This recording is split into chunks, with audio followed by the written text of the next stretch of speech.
यदि आपके जीवन में ऐसा कोई रोग है जो जाता नहीं है, आपके जीवन में ऐसी कोई कठिनाई है जिसका समाधान नहीं दिखता, तो एक हम किन्हीं महापुरुष के मुख से सुना हुआ बता रहे हैं।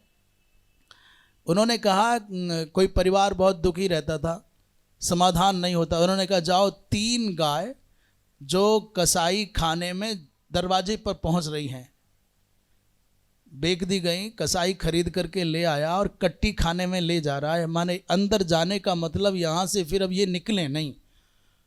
अति विश्वसनीय किसी कसाई से उन 3 गायों को खरीद करके दान कर दो अथवा छुड़ा दो, जो तुम कर सकते हो, परंतु कट्टी खाने में जाने से पहले उनका मोचन कर दो।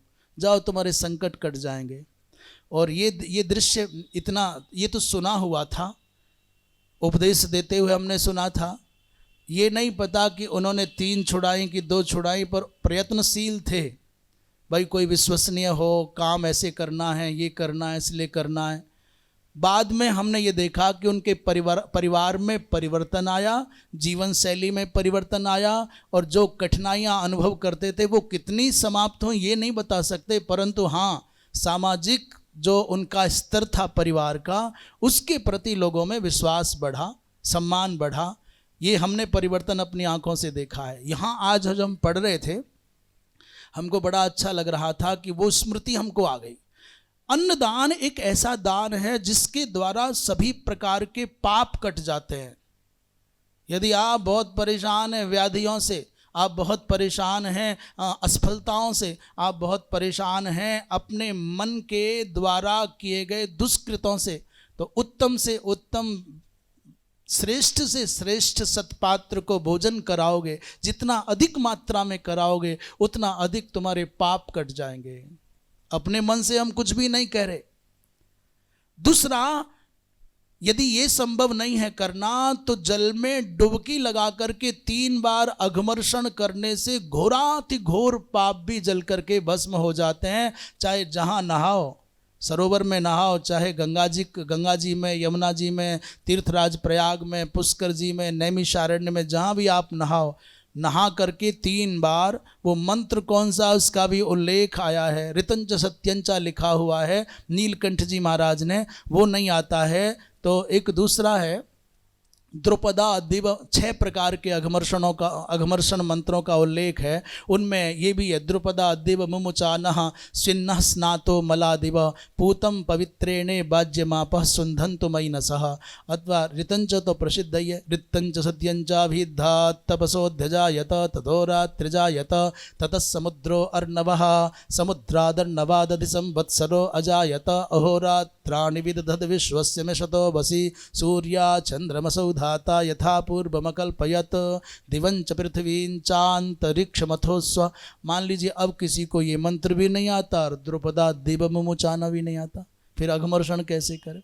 ये भी लिखा है कि अपने इष्ट मंत्र का जप करते हुए 3 बार जल के अंदर, और ये भी नहीं आता तो केवल भगवान विष्णु का, भगवान नारायण का ध्यान करते हुए 3 बार जल के अंदर भगवान के सांगोपांग स्वरूप का ध्यान करके एक भाव करें, मेरे सब पाप जल करके भस्म हो जाएं। अपि चापसु निमज्जेत जपस्त्री रघमर्षणम। 3 बार अघमर्षण मंत्र का जप करते हुए गोता, जैसे यमुना जी नहाने गए तो वो करना चाहिए।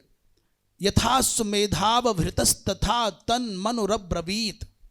ये हम पहले भी पढ़े हुए थे, पहले भी करते थे, परंतु एक बार तीर्थराज प्रयाग में स्नान करने गए तो हमारे श्रद्धेय परम आदरणीय स्वामी श्री विशुद्धानंद सरस्वती जी महाराज दंडी सन्यासी हैं, वो प्रयाग काशी जी में विराजते हैं। इन दिनों नरवर महाविद्यालय में उनका चातुर्मास्य चल रहा है। तो वो भी स्नान का एक संयोग ऐसा बना कि उनकी सन्निधि में स्नान करने का सौभाग्य मिला। उन्होंने कहा कि ये करने से अवभृत स्नान के बराबर पुण्य प्राप्त होता है। तो यदि मंत्र आदिक नहीं आते हैं तो भगवान नारायण का स्मरण करते, भगवान के सांगोपांग सशंक चक्र स्वरूप का, भगवान का जो स्वरूप है उसका स्मरण करते हुए निष्पापता की भावना से 3 बार जल में गोता लगाए, अर्थात जल में रह करके ध्यान करें।